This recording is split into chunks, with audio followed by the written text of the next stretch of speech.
All right, so ready for another deep dive? Always. Today we're heading all the way back to ancient China. We're going to tackle the legend of Chang'e.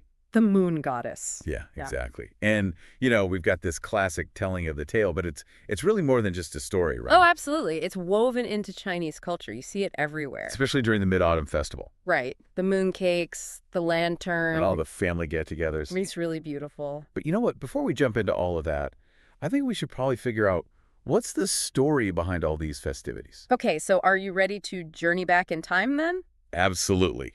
Let's go. So I guess where do we even begin with a story as big as this?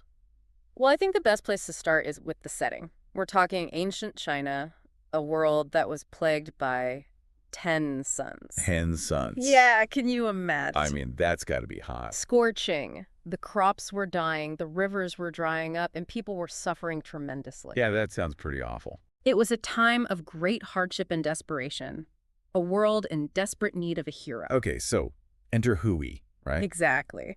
Hou Yi, the incredibly skilled archer, known throughout the land for his strength and accuracy. So like a legendary archer, basically. Yeah, absolutely legendary. Okay, so what does he do? How does he, save the day? Well, he hears about the suffering caused by these 10 suns, and he decides he has to do something. Makes sense. He journeys to Mount Kunlun, a sacred mountain, and climbs to its very peak. So he's already proving he's pretty tough. Oh, for sure. And then, standing atop that mountain, he takes out his legendary bow and aims it at the sky. At the suns. Yeah. One by one, he shoots down 9 of those scorching suns. Bam! Bam! Wow.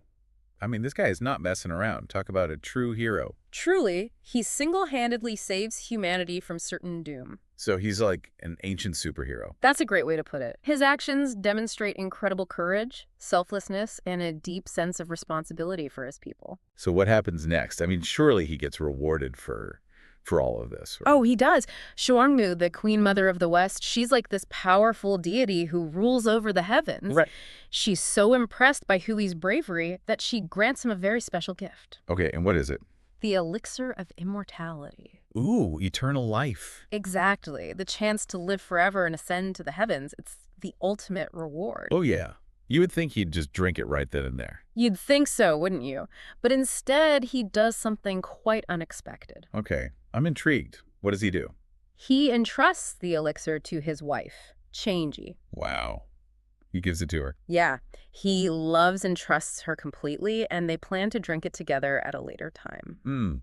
But doesn't that seem a little, risky? It does, and that's where things take a dramatic turn. Enter Fengming, Hui's disciple. Disciple. Yeah, like his student, the one he was training. Right, okay. And unfortunately, Fengming's loyalty doesn't quite match up to his ambition. He finds out about the elixir and decides he wants it for himself. Oh no, a classic betrayal. Exactly. While Houyi is away, Fengming confronts Chang'e and demands she hand over the elixir. I bet she's not too happy about that. Not at all. She finds herself trapped with this power-hungry disciple threatening her. So what does she do? Thinking quickly, she makes a split-second decision. She swallows the entire elixir herself. Wow, what a move. It's a moment of incredible self-sacrifice. She knows that drinking the elixir alone will separate her from her beloved husband. Yet she does it anyway. Yeah, she chooses to protect the elixir to prevent it from falling into the wrong hands. It's a powerful statement about duty, about choosing the greater good, even when it means personal loss. Makes you think, was becoming immortal even something she wanted? Or was protecting the elixir more important? That's a good question. It's hard to know for sure. So what happens to her after she drinks the elixir? Well, the legend describes her ascending towards the heavens, drawn by the power of the elixir. Up to the moon. Exactly. And the image is so vivid. She floats gracefully, accompanied by a jade rabbit and the fragrant cassia tree. It's beautiful, but also kind of heartbreaking. Think about Houyi, right? He comes home expecting to see his wife, and she's just gone. Oh yeah, talk about a devastating blow. He's utterly heartbroken. He tries to call out to her to reach her on the moon, but it's always just out of reach. Man, that's rough. It really highlights that sense of loss of love that's been disrupted by this extraordinary event. So where does the Mid-Autumn Festival come into all of this? How does it connect to the story of change?